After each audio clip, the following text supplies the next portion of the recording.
Hey everybody, welcome to Golden Guys. How is everybody? Thank you all for being here. Thank you for being a friend.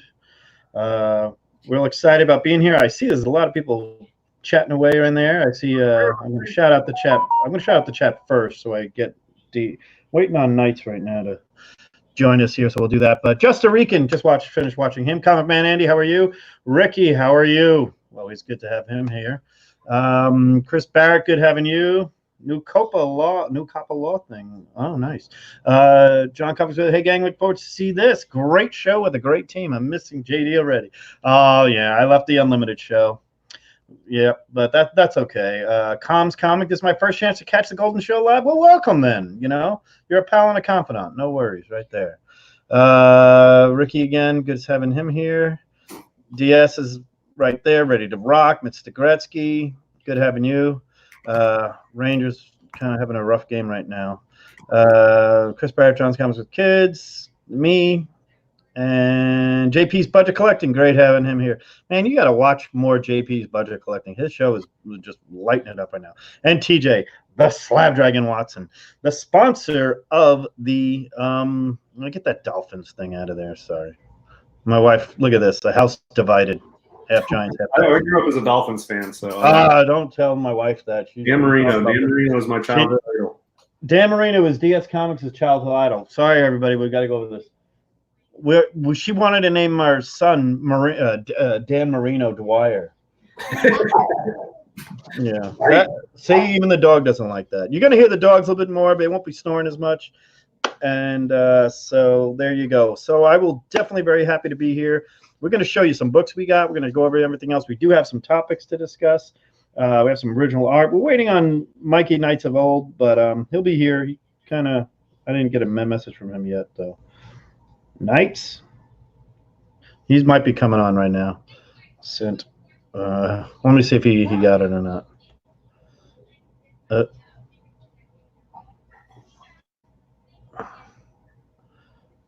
Okay, let me see here. Perfect. There we go. Knights of Old. All right, sorry for everybody for doing this. This is kind of a weird setup I got going on. You'll see the windows and everything behind me because I moved around again because I've got a lot of stuff over here and I got some good stuff to show. But DS, how's everybody doing? Look who we got in here now. There he is. There he is. Well, he's somewhere. All right, we'll get him on. But DS, how we doing? Yeah, pretty good. Right now I've just picked up a big book yesterday. I'll show you a picture of it because I don't have it yet. And, just following the auctions. I think the auctions for Golden Age this month, there's some really good stuff. This is a really good. Right. You got the Heritage featured auction. Then they don't even skip their regular Sunday night auction. So there's those are still going. And then Comic Connect auction is just started, and that's underway now. That has really good Golden Age stuff. And then Comic Link starts on the 19th. The 19th. Killer Golden Age stuff in there too. So this is they've got some great art. The art they have in there. They have two art pieces there. One of them is going to be on a show with me later on. I'm not going to have it unless it miraculously sells for about 1/1000th of what it should go for. Then I'd pay for it. But I already committed to another piece already. But I want to show you that's going up for sale. That's going up for sale. So I like those two comics right there, and then they deleted all the other ones. Yeah, there's the original cover art for Batman 251 is in the Heritage auction, I think. Yes, right. The original artwork for 251 is in there. A John Buscema Fantastic Four 112 cover recreation by Buscema, which I'll be trying to bid on, and the first ever work of Bernie Wrightson that he got paid for is going up for sale. Now, it's not a comic. It's a cover of a hardcover book that I own that I don't have to give it to you right now because I'm saving for my Wrightson show, but I have a Wrightson show coming down in the future with probably TJ, Alec, and Midwest Comic Man Paul himself. Speaking of Paul and Moira, we are at the final stages of finishing out the lovely Dragon boxes. Stickers are here, boxes are here, books have been sorted into their categories. And then we're just going to grab 221 or 222. Well, I forget how it's going to go. 2221. I don't know. It's all how it's going to. You're going to get 7 books. Don't forget, if you have leftover razors, you can send it to DS at. He'll put his address in the. Don't do it. I won't use them. Don't even waste your time. We're on a non-shave month, all of us. I shaved the first of the month, and I'm not going to go again. But I do have to color this thing, or it's going to be a Santa season. Yeah, I got a couple of grays coming in on the sides here, but Mikey, how we doing? Pretty good. The little girl is hard to put down to sleep sometimes. Yeah, ours is here on the couch. She's supposed to be in bed, and my Disney Plus isn't working, so that's even worse. So. Oh, I heard this was good. It was. That's why I'm wearing this, by the way. The shirt I'm wearing tonight is sponsored by The Mandalorian. Just imagine if he looked like Deadpool, but, Mandalorian. This is Dead Fett or Fetpool or whatever you want to call it, but it's The Mandalorian Deadpool. I shouted out the chat a little bit. I want to shout out those boxes one more time. They'll be coming on Friday. Hopefully, they'll be debuting first day for sale. I'll let you know what all the details is. Right now, we're doing $39.99 boxes. $10 of that goes towards the shipping. $29.99 is going to Moira, who, by the way, just a little update on her. She still has the IV in her heart, probably for the next 5 months. Is Paul in the chat? I don't know. He said he might come in. Hey, Hudat, how we doing? Good having you here. And my buddy Dr. Mike, who's watching. I hope you're enjoying the show. Or you might be watching on the rewind. Yeah. So talking, you were mentioning Bernie Wrightson. I've been trying to get I'm not an OA collector or anything, but I've been trying to get a Wrightson original piece of something. And I tried a sketch, not an OA, but like just a Wrightson sketch on Heritage this past week. And it went for like $475 or something. And I didn't want to spend that much. So what was it? It was just a pencil sketch of a girl like climbing out of a watery area and a bunch of like zombie hands reaching out of the water after her. It was a cool pencil sketch. That's a typical, yeah. He stole that look from Gil Kane and Frazetta, but I'm going to say this right now. Bernie Wrightson is Leonardo da Vinci. I'm a big Buscema fan. Very much, I will admit this right now. While I love Buscema the most, I can admit the fact that Bernie Wrightson, who I love as well, is the better of the two artists. I actually do have a surprise, but I'm not going to really share you. Just know that I have picked up something of Bernie Wrightson. And you will, I know these two guys saw it because I'm freaking out. I got a phone call on it, and TJ knows about it. And I will be debuting that soon. Well, I saw that huge Frankenstein, like the best piece in that whole book. Yeah. I heard that was going up on auction soon. It is. That's gonna go. The guy who bought that had bought my piece that I'm buying. It's part of that lot. This is part of that lot, and we went over that. There are 4 pages from Frankenstein original, and I'm going to tell you right now, they'll go for, I'm going to say, $50,000 a piece would be the average on any of them. Yeah, I can believe at that. least. I'm going to be conservative of the last Bernie Wrightson. Again, I know a guy. I spoke to a guy. He's out there. He's the guy who bought this before, who actually had the entire Swamp Thing 1. He paid $30,000 cover to cover for Swamp Thing 1, including cover and every page for Swamp Thing 1. He sold it an hour later for $70,000, and then each piece sold for over 15 when they got down the line. Now, 15 years ago, my buddy Lewis, who you met in Chicago, or I knew you met in Baltimore, he almost bought that one page for $1,200 way back when before they went the whole book for sale. The guy bought each individual piece, and this was years ago, and then he ended up conglomerating the whole book together. Of Swamp Thing 1, not House of Secrets, Swamp Thing 1, and he sold it in one fell swoop to $30,000 to this other guy who is the Frankenstein collector too. He's a big Bernie Wrightson guy, but he's a huge Spider-Man guy too. So he's got a lot. I mean, his artwork is millions and millions of dollars of artwork. Yeah, I just want one Wrightson piece, but I don't want like a page from a book that's going to cost thousands and thousands. I just want. There's a lot of his pencil sketches out there, and last year there was one where he did a study of like alien skulls, and it was small. And man, I think only sold for like $200, and I didn't go for it, and I had other stuff going on. And then this past Sunday, that pencil sketch went for $475. So I just didn't want to spend $500 on a sketch. I'm not really like an OA collector, so I'm not trying to spend that much. But if I can find something like in the $250 range, that's something that he did, I'll get one at some point and frame it and put it on the wall. But that's the only thing I want. I just want like a Frazetta pencil sketch.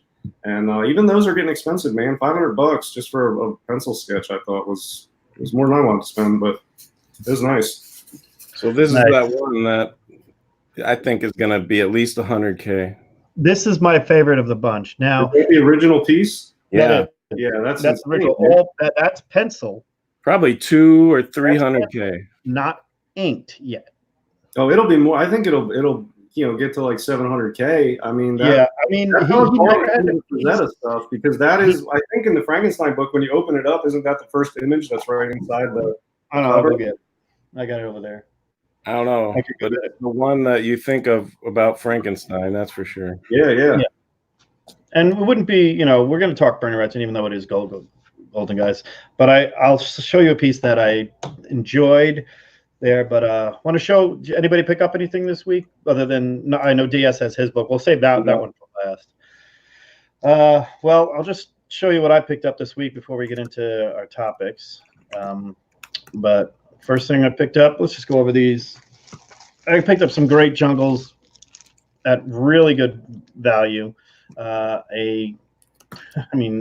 four for less than like $120, and some of these are this has got a subscription crease, so somebody actually subscribed to this. But these are great. Jack Kamen and Joe Doolin and all Maurice Whitman covers in here as well. There's Maurice Whitman there.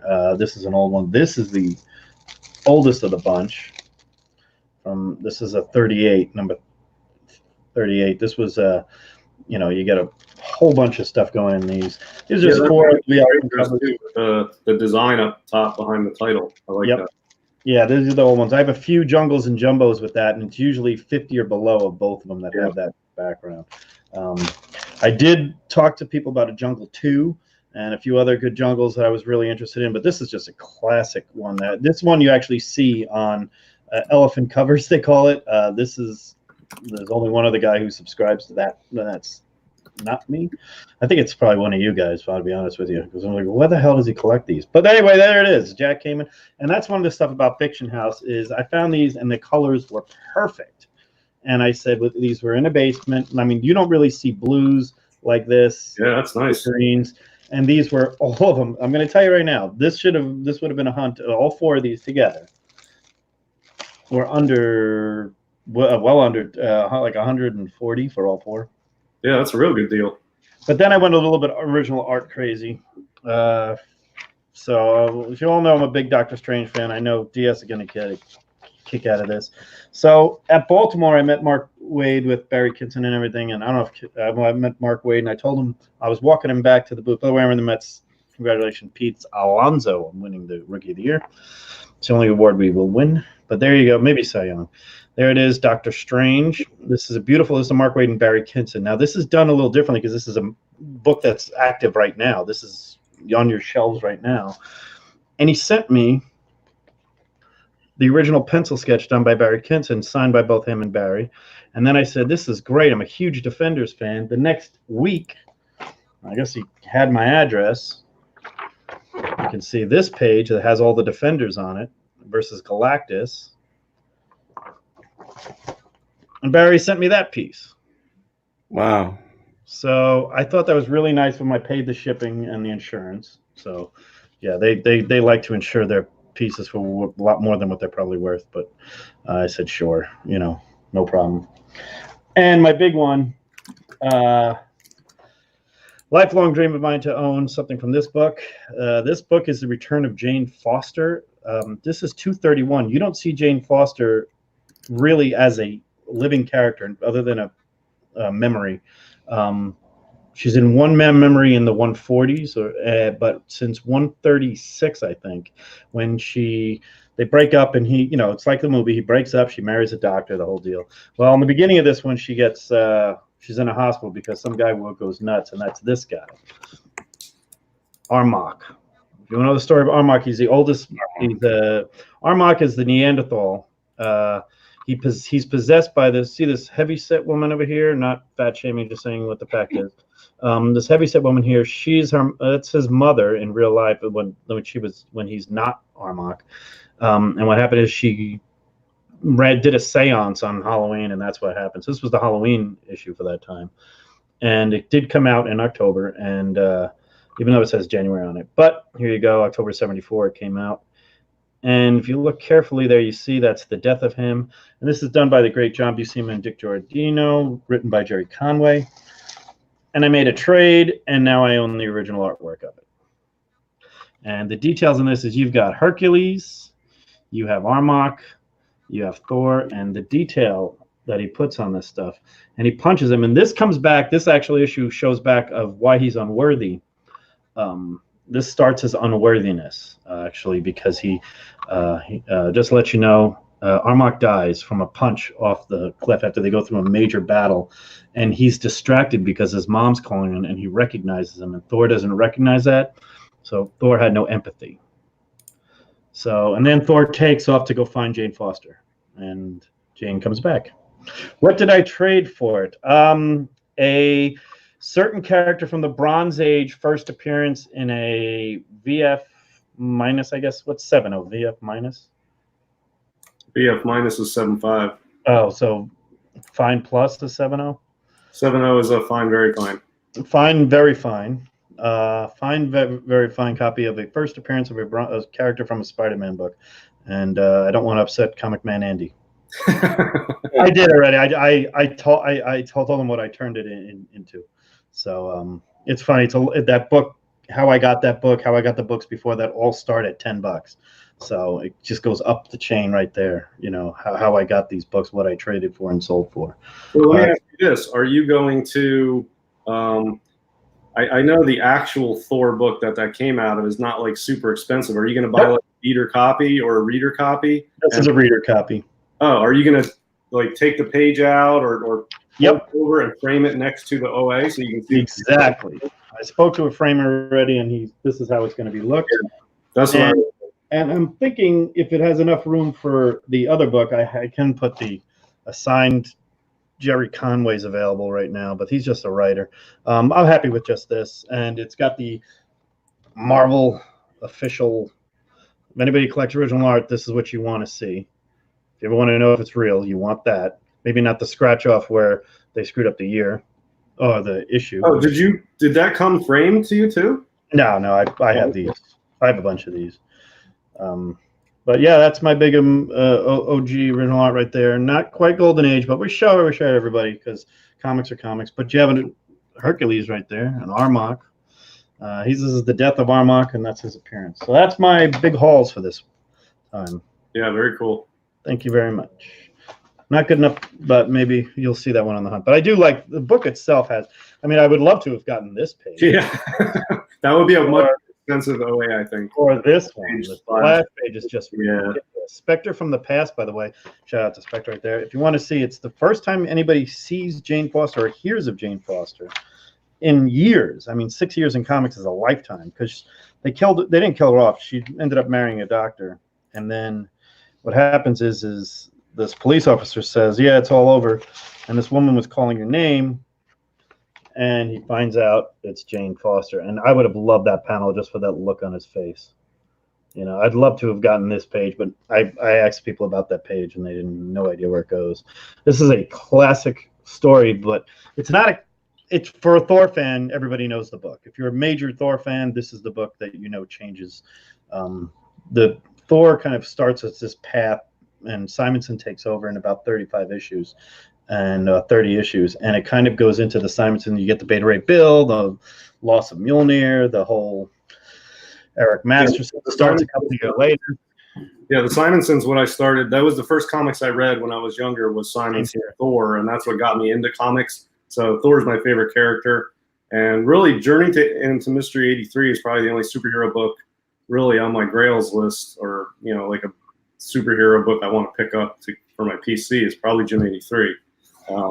But yeah, I love that. That's a cool page, man. I like those old, Bronze Age Thors. That's a really cool page. I like how Dick Giordino, who's the was Buscema's, other than Tom Palmer,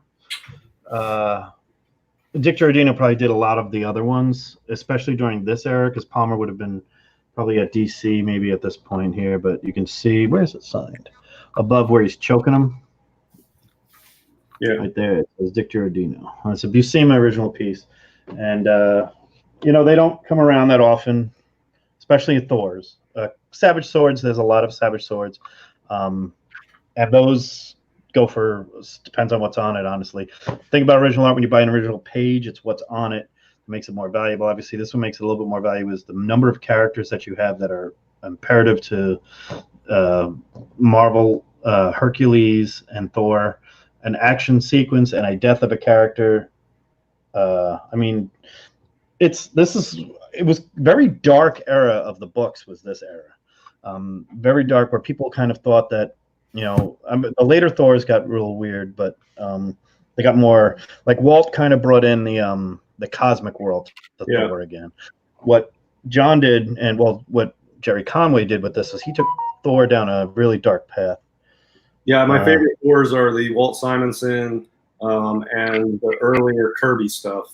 Probably like in the 130s to 140s, the early first one became Thor. It was just really quality stuff. Yeah, the 130s to the 140s, the Kirby, known as the Kirby store. Yeah, that's where you get to define the Odin presence. And that's the really Odin. The Jane leaves him. Thor doesn't know how to handle it. I mean, the decisions that Thor makes in his career makes Thor a little there. All right, Silver guys, come on. Let's do this.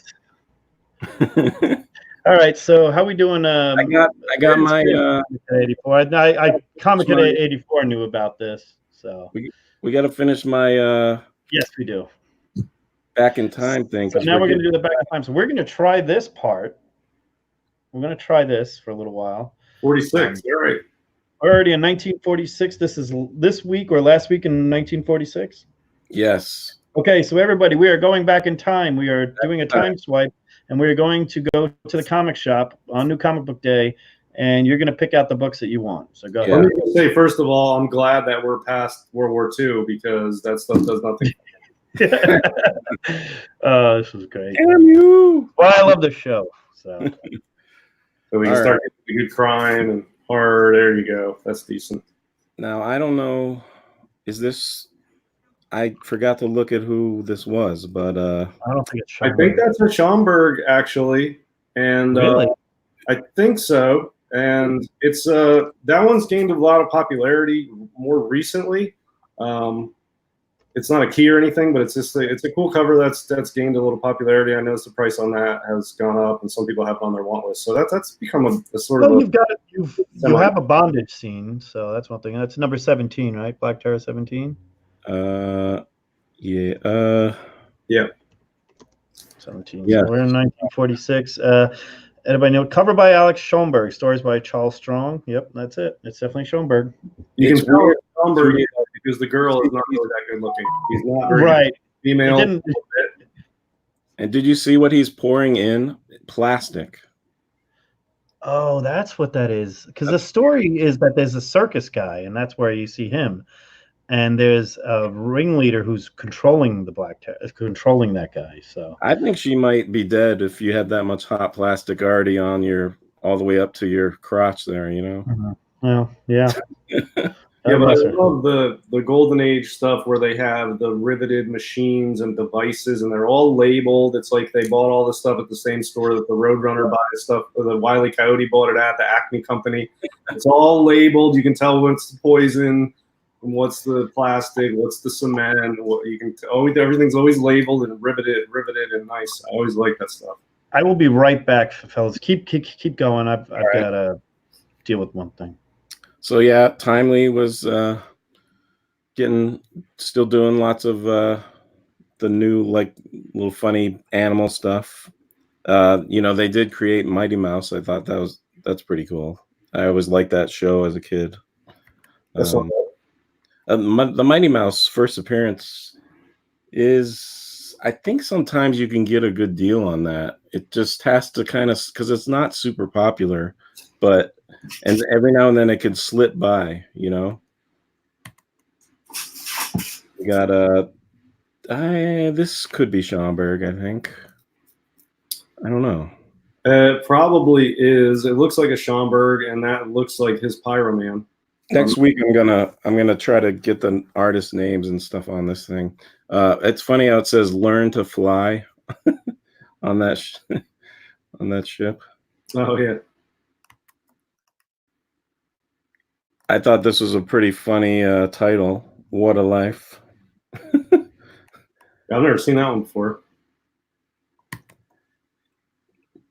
So 47, there starts to be some. This November, this week, I thought was pretty awesome. Like especially as we get towards 1950.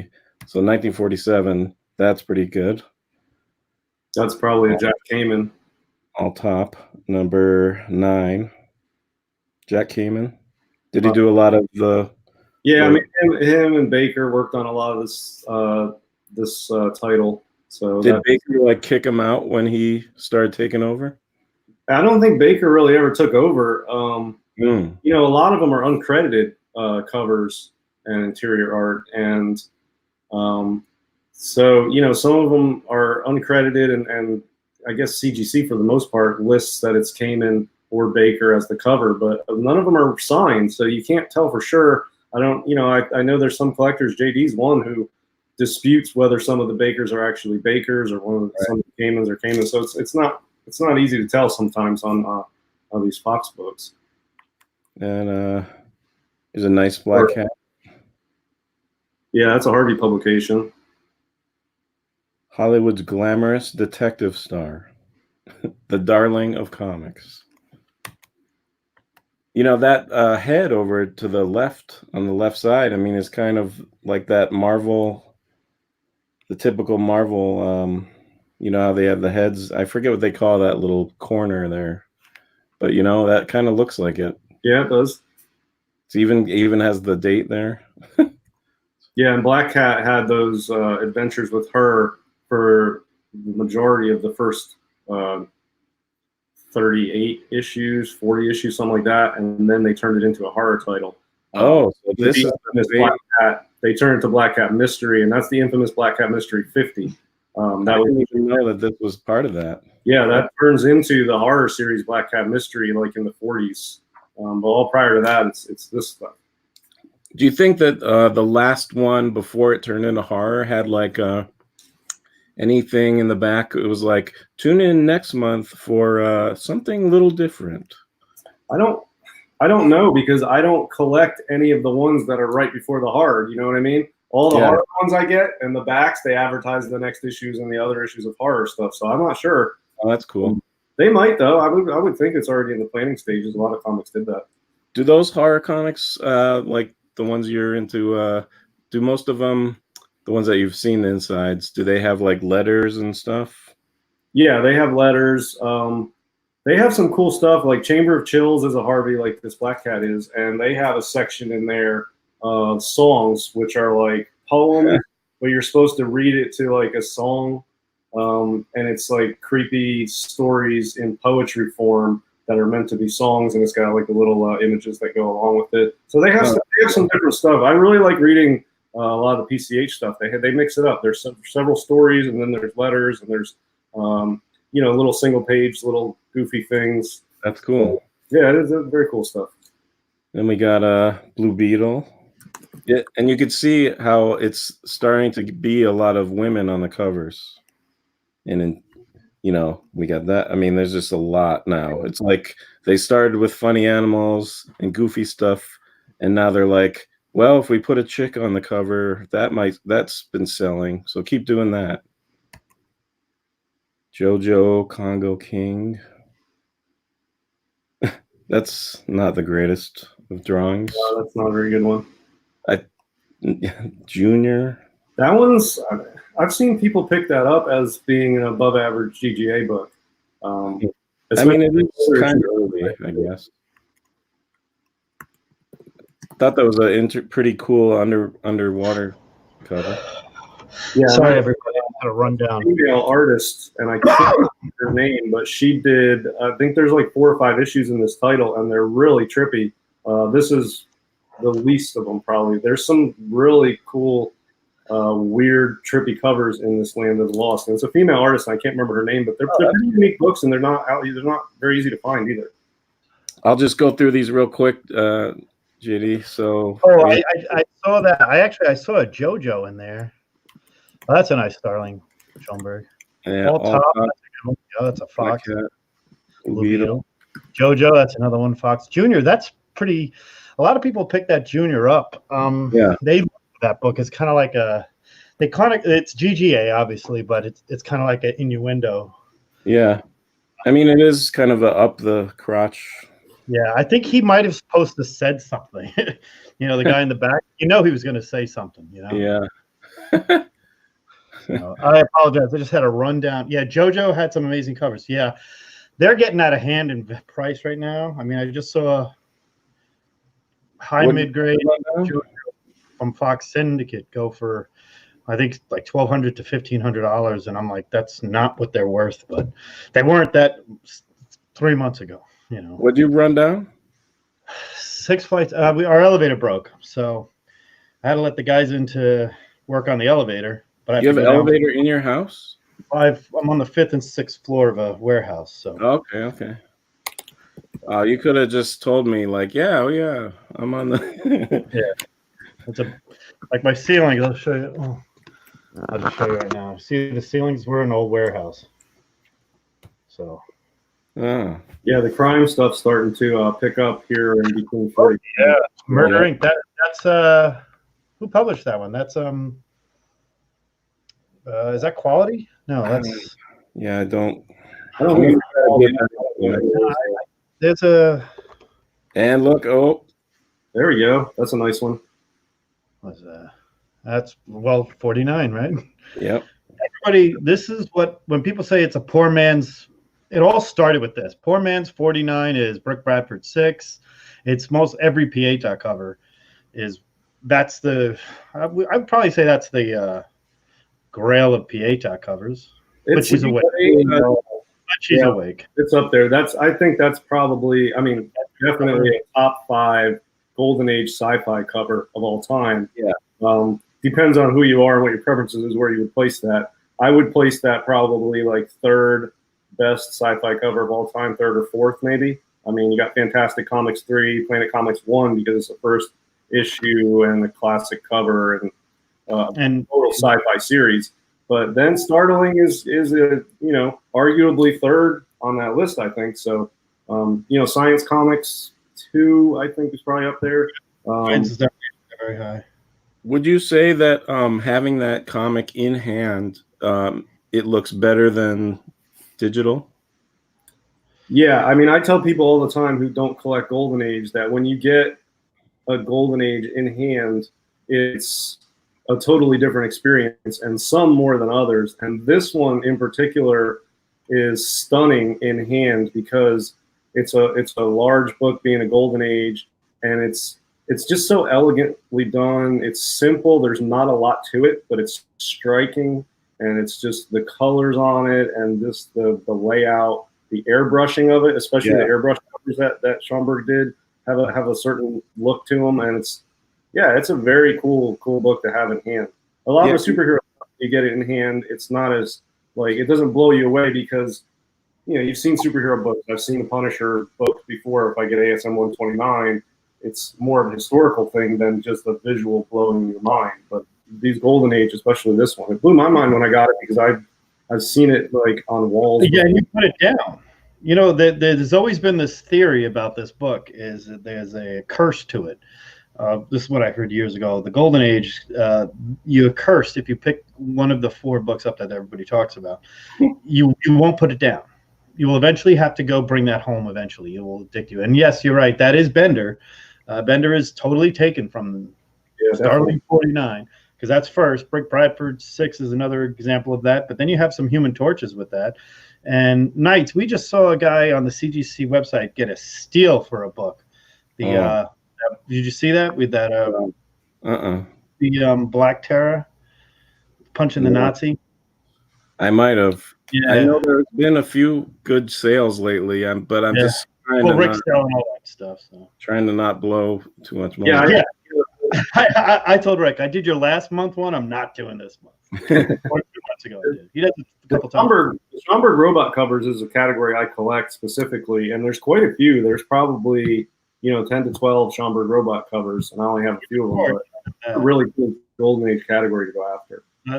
Is the Human Torch one I like so much? Yeah, Human Torch 23 is that's probably next on my Schomburg robot list. But I've got the Startling, and I've got Brick Bradford 6. I've got Mystery Comics 3 or 5, whatever one that is with the robot. But there's an exciting comics with a robot. Yeah, there's a couple others he did. Yeah. Okay, so we got Young Romance. Yeah, so this is I mean, I put this New in era. there. It's number 3. I put this in there because it's number 3, and it still shows you how far ahead Joe Simon and Jack Kirby were with creating this. You know, I mean, there were no other romance comics yet. I mean, I think in the next year there's a lot, but they were definitely ahead of their time. I always say this is when that Young Romance is a great example of hashing done on covers in ways we never saw before. Most of the women in comics prior to this were barely clothed.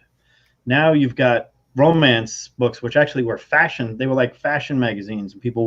There's stories behind people going after that Patsy Walker, you know, the Miss America with Patsy Walker and getting all these Patsy Walkers and Young Romances and Teenage Confessions and everything. This was the start. 1951, 52 was the big romance years where romances outsold Westerns and superheroes almost. Yeah. They were, because women, young girls, you know, my mother was that age. She remembers seeing those on, and she said, "We bought them all the time." You know. Well, look, you're gonna get this as a woman versus this. This is like Zoot. See, I'd rather go with the Zoot.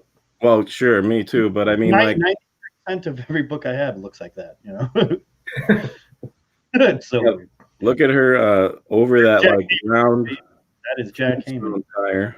That's Rula is her name. That is Rula. Yeah. You know. Rula is a Fox Syndicate version of this girl. When did Betty Page come out? Betty Page, well, I don't know. The original Betty Page was during the war, Okay. right? 42. She was in something, but I don't know if that was a comic because she was drawn. And then, obviously, I know Betty Page most from The Rocketeer. If anybody read that book, I love that. I mean, if you go back and read a book that you might like, The Rocketeer was one of those. It was in the 80s. It was right when I was buying books. But anyway, it was stolen from Betty Page, and you've got, you know, these artists that competed to draw that look post-war. She was the most attractive thing during the war. You know, Rosie the Rivet didn't compare to, you know, Betty Page she was on every bomber and everything else. So she go 48. 48's got some good stuff. Top, yeah. I like again, a lot of Fox Syndicate. That's something. All top. Jack Heyman again. Started to have a few westerns. Yeah. Because Schoenberg. Nice. Schoenberg exciting. That's a really good book. That's actually, of all those excitings, a lot of them don't, and the thrillings don't have a lot of value compared to other Schoenberg works. This one in particular is harder to find because this is right after. This is, I think, you might find this out. Is this the first one post Black Terror? He did it, but he's not on the cover. I'd have to. The new characters and everything else. This is when you get into that, you know, Alan Quartermain stuff going on. And yeah, I mean, Black Terror is done by now for the most part because he was mainly a war tie-in. And war's over. We've got Cheetah here, Tiger Girl. That's a great. I love the fight. Yeah, Tiger Girl. Tiger Girl. That it's Sheena, but they didn't call her that right away. Well, actually, they did in Jungle One. There you go. That's Atlas, right? No, who put that out? More of these westerns starting. Rula, Jungle Goddess. That's one of the most expensive of the Rulas. She she hates gators. She stabs everything, man. She's out of control. Look at this one. She stabs everything. My 5-year-old daughter. She's never not stabbing something. My 5-year-old daughter recently tied up. she was upset that I was drinking Gatorade because she thought that maybe it was from gators. Oh. I guess you're not serving veal chops at your house or venison anytime soon, huh? I had to assure her that, and it was green, so. Yep. We got Tex Morgan. Western Killers. These Western. I have a few good ones. This is a famous one. This is pretty famous. This starts a whole run of this Woman Outlaws. What number is this Woman Outlaws? Number 4. Yeah, look at some of these covers. Everybody went after Cowpunchers. I will rival Cowpuncher. Doesn't compare. Other than the one with the girl tied to the wagon wheel, is obviously badass. But the Women Outlaws books, if you're going to go back and look at them, look at the woman's how she's dressed, and it's very risque. I mean, her clothes are torn all the time. She's riding a horse. Yeah, along with Outlaws, there's another one that's more sort of westerny. Well, I guess this one is too, with Fire Hair, and I think that's a Fiction House publication. It's a redhead. There's not many redheads in the Golden Age. And then another one that's like this, but even grittier, is Crimes by Women. And that's got like women criminals doing jailbreaks and committing heists, bank heists. Baker did a few of those. There's actually no. That's some of that is Kamen did a whole series, but so did there was an Italian guy who did a bunch, and a lot of them you'll see the women in the prison outfits. All their buttons are all the way open. Yeah, it's great shit. Right. It really all in green. This one you get the dark light. The evils are in green. Travesty for the woman in red. So now, 1949, we got lots of romance. So Simon Kirby had a new series. You get this is Fire Hair. You just talked about the wagon wheel. It's a nice one. The Girl of the Golden West. There you go. I loved Real Confession Stories. I loved and lost. And these were how women watched Friends back then, I think, or whatever. What do you women watch now? Well, or little girls, There you go. Now we're getting into what I was talking about, the photo covers. I'll tell you one thing that doesn't sell, though, is photo covers for the most part. Most of them don't. There are a few that are very high demand and very hard to find. I mean, if you find the rest are on eBay for $5 and nobody bids. Yeah, but if you find a Miss America 1, don't throw it away. It is the first Miss America, first Patsy Walker. In a low grade, it'll go for $1,500. This is a great cover. I mean, look at that's great art. A lot of Kelly or Audrey Hepburn. Very, very cool. That's what a lot of it is.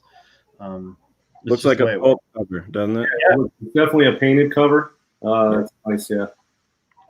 When you get to the I bet that's a book I'd love to see in high grade.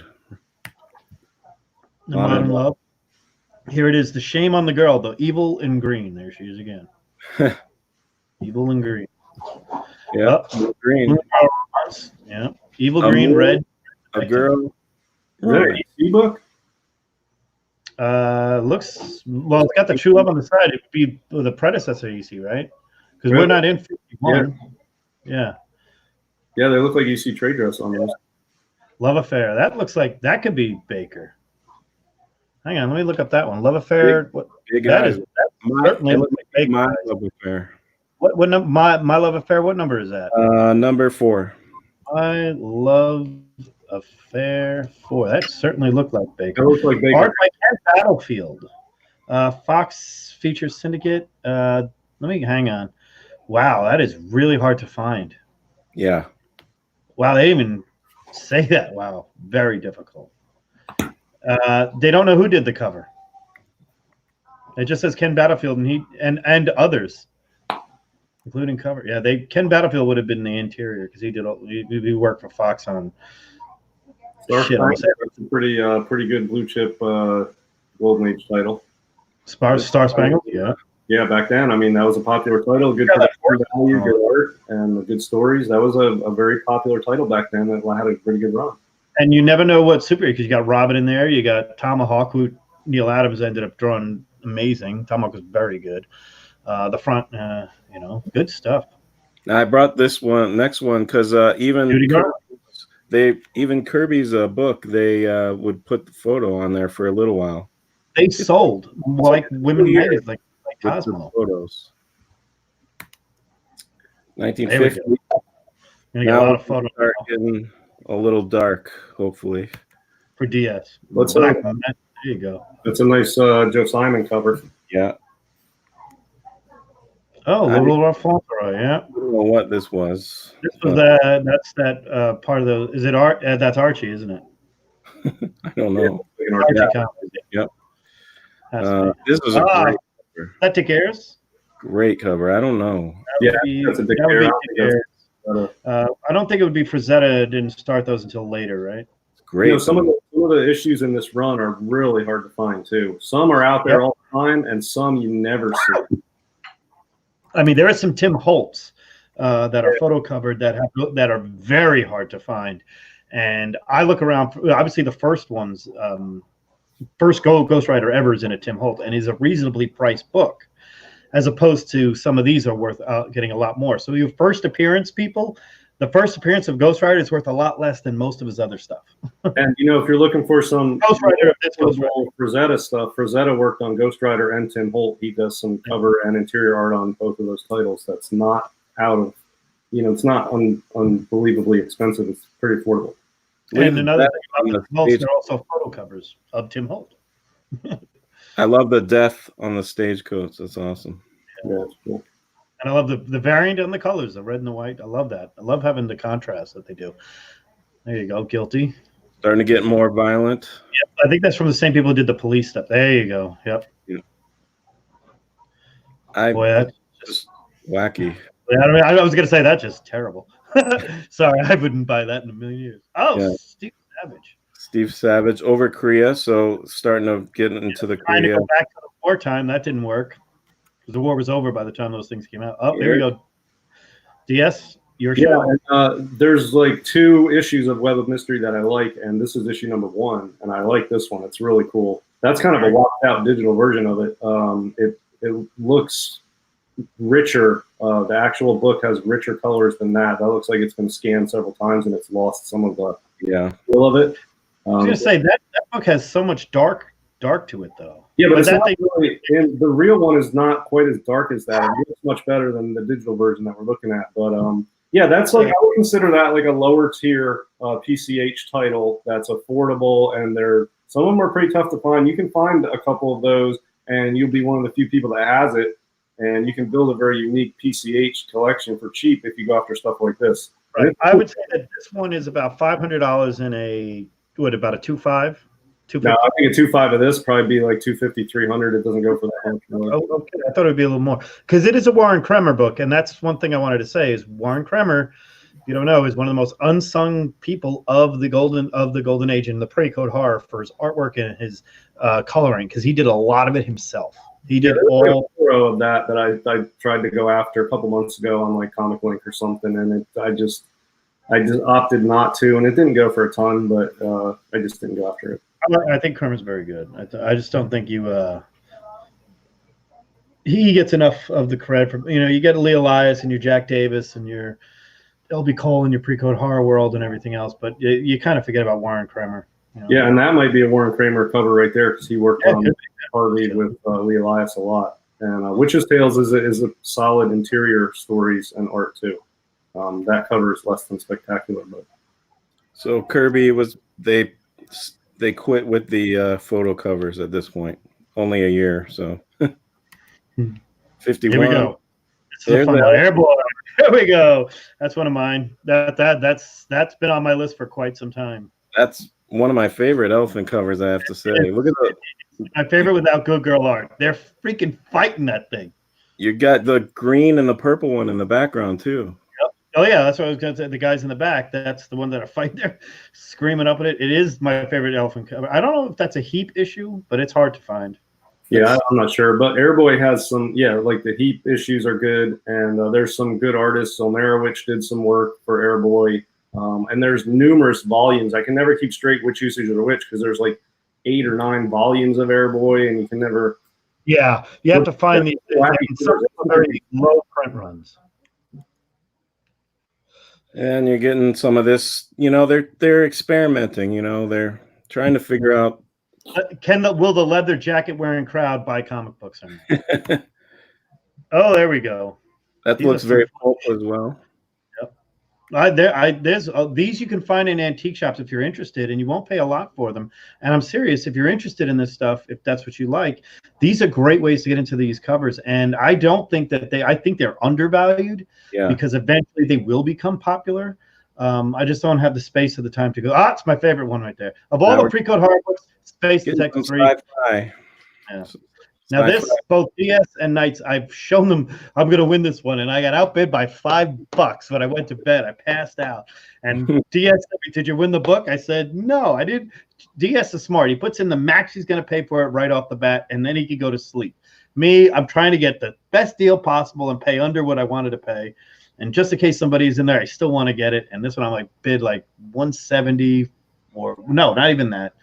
155, and it went for like 165 or something. Telling you, just use eSnipe, and you could just go to sleep. I know. I don't know how to do this stuff. But this is a Kinsler cover, by the way. Here's Very hard another- to find Kinsler cover.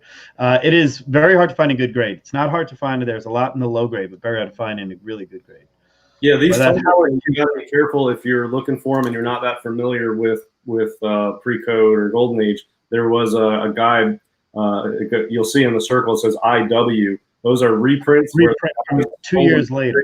And reprinted it, and they're not worth anything, but they have the same covers and trade dresses. So if it says IW on it, stay away, unless you just get a cheap reader copy. The war starting. And yeah, Warfront's one of the better. Somebody mentioned in the chat, I think Chris Barrett I was talking with him in the chat about war comics. Yeah, in the 50s, there were a couple war titles that, they're gaining popularity. They have a pretty strong fan base, and some of the art is very violent and colorful and vibrant, and it's gaining popularity, and there's Really good artwork. other titles. A lot of Joe Cooper comes out of this. Russ Heath comes from this. You get the Marines. Navy action is very popular now. Yeah, I think Battle Action is one of the best ones. And then you get the gray tone covers that start to happen in about a year or two. Yeah. The first gray tone covers started appearing in a lot of the it was a Maria, but you also remember you eventually get the Combat Kellys and Sergeant Rocks, and the Haunted Tank stuff is going to come real quick too. And the interiors are great on the they're phenomenal. You can't slab these. No offense. You got to keep these out of a slab. So 52. More crime. Cool. Evil Green. All Famous Police. And that is a Star publication. People like to say McFarlane and Image is the first creator-owned company. Star publication. L.B. Cole took his money that he made as an artist prior to that. He bought a bunch of titles and started Star publication. And he basically did most of all the covers for Star publication, and he ran that company. That was his company. McFarlane isn't even second because what's his name? Joe Doolin did the same thing, and he had his own publication. He hired Jack Kamen and all those other guys away. So I mean, he did not even. L.B. Cole did it first, but later on, that's how that's how Charlton started. That was an indie. That wasn't a spawn off. Is this Cole? Yeah, that would be cool. You can tell. He did every cover. Did he do every cover? He did for Star Publications. He did almost every cover. There were some others that were not him, but most of them were. I can't remember. It's the guy who did Spook 30, and I can't remember his name off the top of my head. But almost all the Star covers are L.B. Cole. Almost all of them. There's maybe the design looked like it could be L.B. Cole. The big circle. If it looks like a blacklight poster, it's L.B. Cole. That's what the stuff. Black Magic was getting more violent. Yeah. That's a pretty cool cover. Chamber of Chills. That's my favorite PC title. Yeah. Chamber of Chills. What number is 20s? And then it goes back to 21. So it goes 21, 22, 23, 24, and then 5. And then 6, 7, 8, 9, all the way up to 27 or 26. So that's in the middle of the run. Who did this cover? Lee Elias. Probably a Lee Elias too. Both fighting fronts, yeah. There we go. These are front. That's great tone Jack. That's a great Jack Davis right there. Great artwork. That's Jack Davis for sure. Yeah. You have this, right? I've had a copy of that, but I don't have it anymore. Pretty good. It's that's an Ajax Farrell publication, and most of the artists on that are unattributed, so I don't think this cover artist is known. I'm not a huge Ajax Farrell fan because it's a little too cartoony for me. I like the Ajax Farrell stuff. There's very few that I actually like. It's just too cartoony for me. But they have some outlandish stuff. Inside is real outlandish stuff. The interior of Ajax. That's L.B. Cole, and that's one of my favorites of his. Yeah, that's great. Yeah.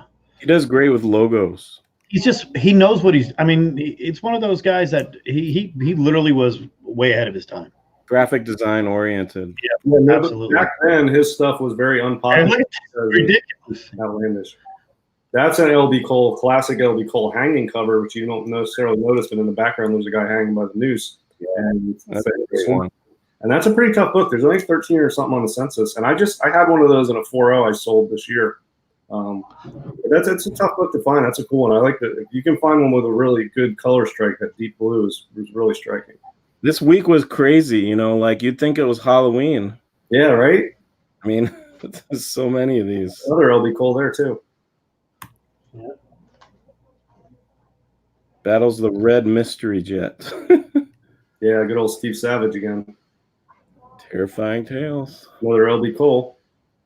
That's actually a very sought after book right now. It's doesn't have an elephant on it, but goddamn, that's. Well, he doesn't do too many. Cole is known for his big cats too. He's done a lot of covers with big cats on them, and that's sort of a known thing among Cole collectors. Yeah, I stay away from the. I don't stay away. I don't collect his jungle themed stuff. I try to stay very focused and minimal on my collection. So I've had some of these and passed them on, but does he do a lot of girl? This is the most affordable LB Cole stuff to get, and it's quality. Are there a lot of girls that he drew? Yeah, I mean, a lot of his covers on the jungle stuff have gone on, and a lot of the interiors stories on a lot of these books is women, although he didn't do much of the interior art. You had this, right? I had a full run of that title. Not anymore. That's one of the bottom of the barrel for that title. Good interior stuff on this one, but that cover is lacking, I think. I think of all the things. I mean, you have the one with the claw face. I think is the one that everybody loves, right? That gouging eyes one. Yeah, that's a Ditko cover. Oh no, that's. I just wanted to I can't show remember. that LB Cole Headless Horseman. Okay. Yeah, 22. That's a good one. That's hard to find. This is one of my favorites here. It's not a golden age, but if you can find this, it's 1970 pre-House of Secrets. Bernie Wrightson artwork. Yeah, this is something a very rare fanzine here. I mean, we got Juanillo in the back, and we have Bruner in the middle. Look at that. Oh, that's real cool. That's cool. Some amazing stuff on the inside. It's not for kids, but the best part about it is the Frazetta sketch. Wow. Yeah. I don't take this out, but this server says you got to slab it, but I don't want to ruin having everything else I got for this. I've had this for so long. This is actually my first major Bernie Wrightson thing I ever got. These are really hard to find. And I do normally keep it in Mylar, but every once in a while somebody wants to see that Frazetta. So there you go. Sorry, I just want to show you my Headless Horseman because I had it out and some people didn't watch Stranger Things the other night. So 1953. Oh, let me go back to that thing. Here we go. Edge of Stream. There we go. Chamber of Chills. That's a good one. Number 21. That's Lee Elias. Oh, that's Jack Davis. That's Lee Elias. That's a Harvey. That's probably the fourth best. It is Lee Elias. Right. And I had 3 copies of that before. It does show up a little bit. I haven't seen it as much recently. Well, some of the covers or the books in this title are all over the place, and a couple of them are very hard to find. This one's on the harder to find side of the spectrum, but you'll find it. But if you see like a 6.0 or a 7.0 of this, it goes for a fair amount of money. It goes over $1,000. So high grade of this is tough to find. I think the highest I had was a 3.5. Nice. That's a good one. I do like Avon. If this is Avon or AMC, whoever they are at this point. That's an Ajax, but I think that might be the very first published Ditko work. If that's is that number 5? Yep. Yeah, that's the first published Ditko art in that book. Oh, now we all have to get it. That is now we have to get it. Now put it on my list. That's expensive. It doesn't come up often, and it goes for a lot. First published Ditko art. TJ just said, who didn't watch Stranger Things? I know a couple people just caught me live for the first time. So, hey, 1-2 Comic Talk. How are you? Good having you here. That's a beautiful. Thank you very much. Yeah, another. Nice. You'll love some stuff we have coming here. Haunted Thrills. We've seen this cover swiped so often. It even shows up in freaking Werewolf by Nights. Yeah, I think Kaluta did a Bronze Age book that's very similar to that. They started combining the sci-fi with the funny animals. Mm-hmm. Space It's Mountain. just weird stuff. That's something Don Rosa would have. So there you go. That's some LB Cole. Really off the wall LB Cole there. That's just like swimming in colors. When you get those in hand, they're insane to look at because he hides little faces and bodies and images in the background that you don't notice when you're just looking at pictures. But there's all kinds of stuff hidden in those swirls in the background of these books that he does like this. That's cool. The tune. Yep. I like that. Who did that cover? It's either Elias or Kramer. I don't know. But that's another Harvey publication. Yep. Voodoo. Very great thing from Ajax Farrell. Good book. Hard to find, overpriced. Well, the last year before the code. Here we go. Famous Funnies. Frazetta. That's one of the tougher ones to find in this Famous Funnies one, too. And the Frazetta runs from Thunder on up when you get to this level.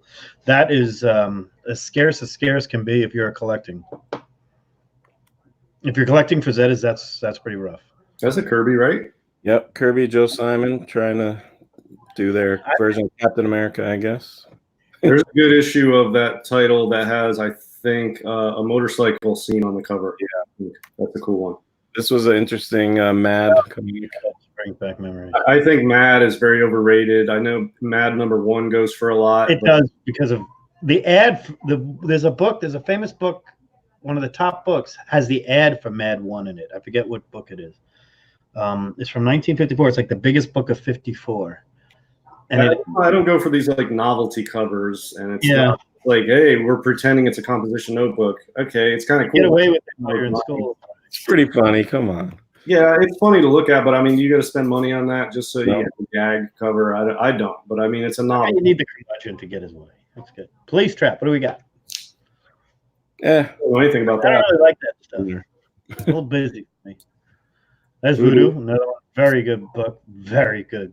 Like, these things are hard to find. I have one, but this is another one I'm really on the hunt for. Really great cover. Here we go. You know, this is Wally Wood.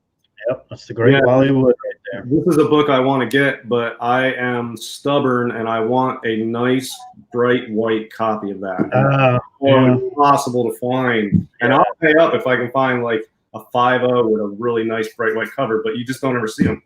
No, that's one of the books. If you're interested in the sci-fi stuff, this is probably where you'd want to start. It gives you an idea for the Wally Wood stuff before Strange Worlds and everything else, where you got to pay more for his keys. This is one that you find out there are a few around, but like Dia said, in lower grade. Now you will see the Wally Wood is completely bad shit. He was bad shit completely, but he drew, in my opinion, he rivals his Good Girl art was a different from anybody else. I'm not saying it's better. I'm just saying he just drew a different style woman. Well, you know who agrees with you is Bub. He's a huge Hollywood fan too. Well, he might like the book Gang Bang 3 that I have from 1969 when Wally went really nuts. You know, probably. I think he might even have that actually. I have one, or Lewis has one. My buddy has one. He let me borrow it one time. We want to get CGC to grade that book at a drop off, and then find the grader and just have them hand us the book just to see their reaction of them have to go through every page of Gang Bang 3. Side thing. Well, this is what the code did to Black Cat Mystery. Oh. Yeah, you know, Black Cat Mystery 50 with the melting Buddha in here is a late 1954 book. So I mean, I have right at the end, it ramped up right up to the end, and then the code went from melting faces from radiation to this, because those are back-to-back issues almost, and that's what happens. When you get to the Vooda, Vooda, you'll see what I'm talking about. Fighting Navy. That's the Atomic covers. That's actually the great part of that era that we really never focus on here on the show, but maybe we should. Atomic bombs are okay by the code. Yeah, and I think this is where I define atomic age. I define atomic age of 55 to 60. 55 to 59 for me is atomic age. I know a lot of people have overlap with what's golden age, but I consider when the code started and before the superheroes, the atomic age for me. Right. I would say I kind of nuclear subs and stuff like that. That's why it's tonking. and it was kind of look what we've done, kind of a planet. Well, look at all the things that were happening. You had mummies coming out of sphinxes that were 50 feet high on these. Atlas had these just monsters. These just they didn't really have any features on them. They were just monsters. Those monsters eventually became your superheroes, by the way. But it's true. If you look at all the old Journey into Mysteries, everything else, the Tales of Suspense, all those characters are eventually in there. They were Hulks, Doctor Strange, they're all in there. There's more Wally Wood. I think this was the last DC. Or Jack Davis. That could be Jack Davis. It's Wood, Wally Wood. It's Wood. And this is I think this might be the last EC comic, except for Mad. They continued publishing Mad. That's it. Well, they went into those like pictographic magazine size things. You guys know what I'm talking about? Pictogram or something. They have like murder and crime stories and romance stories in like a magazine format. They did that after and they would advertise films. It was a film advertised. Oh, there's Nyoka. That code is. Yeah. Wait till you see the next one. Look at Nyoka. Nyoka, this one here. This is what happened. They put clothes on her, for crying out loud. This is not. This doesn't even make any sense, other than it being a shark. And that's a cool shark cover, but I won't buy it because of the stamp. I'm not buying the stamps on them. So that's it. Yeah, pretty good. I think that's pretty good. Where is my phone? That was a good week, and I'll have to do maybe double next week to get us back in track. But yeah, I'm glad we're getting the screenshot thing kind of working here. Yeah, I think it's working. I don't know if you can't really zoom in anymore because the top and the bottom of the book will be cut off. So I don't know how else that's as good as it's going to get. I'll figure out a way to get better. And I'd like to have, more info on the screen and then also, like a better high res version if I had time, but it's tough sometimes. Yeah, so I picked up a book. If you guys want to see it, I don't have it in hand, but I will. If he fixes the screen here, I'll show you a book I picked up. I think I showed both of you guys already. But yeah, if you want to put me on, JD, I'll show you the book I picked up. Sorry about that. All right, I gotta check my Instagram. Hey, switch the screen over to me. I'll show everybody a cool book I picked up. It's just been shipped. I don't have it in hand yet, but I can't even wait. Pretty awesome. This just spur of the moment came up, and it's not a book I expected to see anytime for sale, right away. But it's on my list. It's a very high on my Schomburg Grail list, and there's 17 on the census, and I got lucky and picked up one that's the 5th or 6th highest graded. I can't remember, but it is All New Comics 8. So this is a massive Schomburg Grail of mine and others also, but a tough book to find and just a killer Schomburg cover there. And, off white to white, covers detached, but normally I would stay away from that. But for a book like this, I'm not going to pass up on it. Yeah, it looks great. It's one of those, we would talk about this before, that and Knights would be the perfect guy to help us out with that. Would be this was a book that, while all the other ones, you had your all winners and everything else that kind of had teams and everything, they were all known. They were much more of them and much more known. This was one that was so far under the radar and really was one of those books that had the best art by far, and it was the most dangerous and it was so good. But that's why DS is 100% right. That's the book you want to get. So I'm thrilled to get this book. I mean, this is right up there for me. And a lot of people call it this Poor Man's Suspense 3, and you can certainly see the resemblance. But this is right up there for me with Terrific 5, and I'd like to show a book that I like it more than Terrific. TJ just picked up a book. I like that more than Terrific because I feel like that's when I'm guessing that's 43, 44. 44. Right when I feel like that's kind of his prime, yeah, like, the girl on there looks amazing, and often, and sometimes that book is faded often, so it looks like you got a really nice one color. Yeah, that's what I'm saying. The cover's detached, but I mean the colors are bright, and the white on this, I don't have it yet, so I don't know if it's been cleaned or pressed, but the white in the background there is pretty good. And is cover detached completely, or? Yeah, cover's detached. Okay. But 4.0 Off-White to White, and yeah, I mean, this is a huge book. It is. Tough to find. There's only 17 on the census, and there's a couple raws floating out there. And it's Yeah. There'd be more out there, and there might be, but I want to share something TJ got, which is very rare. And TJ, if you can help us out, this is a Zip Davis publication of Wild Boy number 5. You got to take me off the screen. Yep, doing that right now. Oh, turn down that brightness there, JD. Hang on. I forgot. I learned this from the great legend. He told me how to show these things so you guys can actually see them. There it is. This is the only one on the census. Wow, that's cool. That is, look at that. That's from Zip Davis.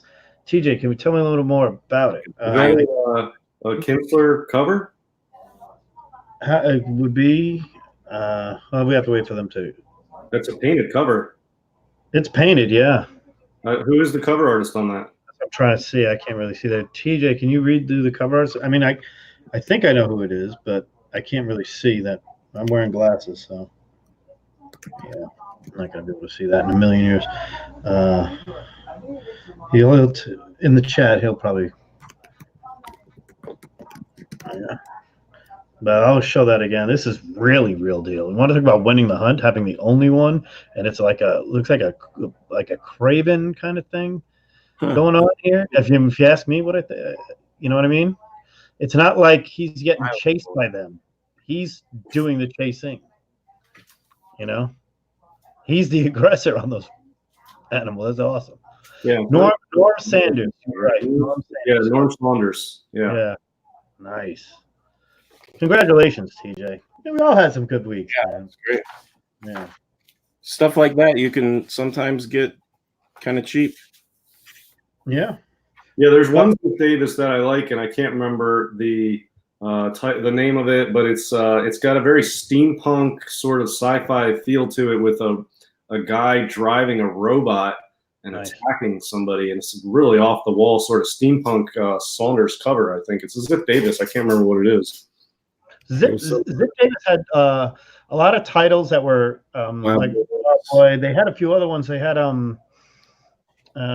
popular ones that were them. Weren't they the ones that did a lot of the retelling of like the Count of Monte Cristo, and they just retold like Rudyard Kipling stories and comics. They drew a lot of that stuff. They didn't really.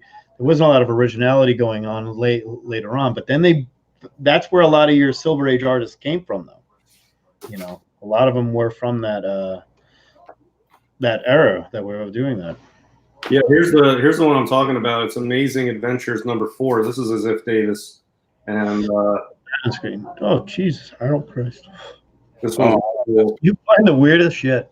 Yeah, this is badass. It's not super hard to find or super expensive, so I'm gonna pick this up sometime. It's got this alien, and I love that dude. Golden Age book. You know what I mean? Wow. It's got an alien. Everybody has to go out and find this. I mean, look how steampunky and just retro that is, and it's just so badass. I love it. Oh, that's a class. Look at that. Look at the headlight popping. You got a robot that he's controlling, and this evil looking sumbitch. That's awesome. Yeah, he's got the atom symbol antenna on his head, and he's got this fella. Yeah, guarded. And this little green guy with the horns. Yeah, it's monkey, and it's just it's cool. Amazing Adventures number 4. It's a Zip Davis. This is my top Zip Davis book. What year? 1950, I think. So I mean, it's a solid golden age, and it's not super hard to find or real expensive, believe it or not. And there's a lot of nice grades out there. So I'm gonna pick one up at some point. I just haven't yet, but that's a really nice one. Well, I got to get going, guys. We're heading out. I wanted to thank everybody for being here and sticking around with us. We had a great time doing the show again. TJ, thanks a lot for sharing with everybody. DS, Knights, always my pleasure. Thank you guys for being here. You guys are pals and confidants. We're going to end the show. Once again, everybody, thank you for being a friend, and tune in next week for Golden, guys.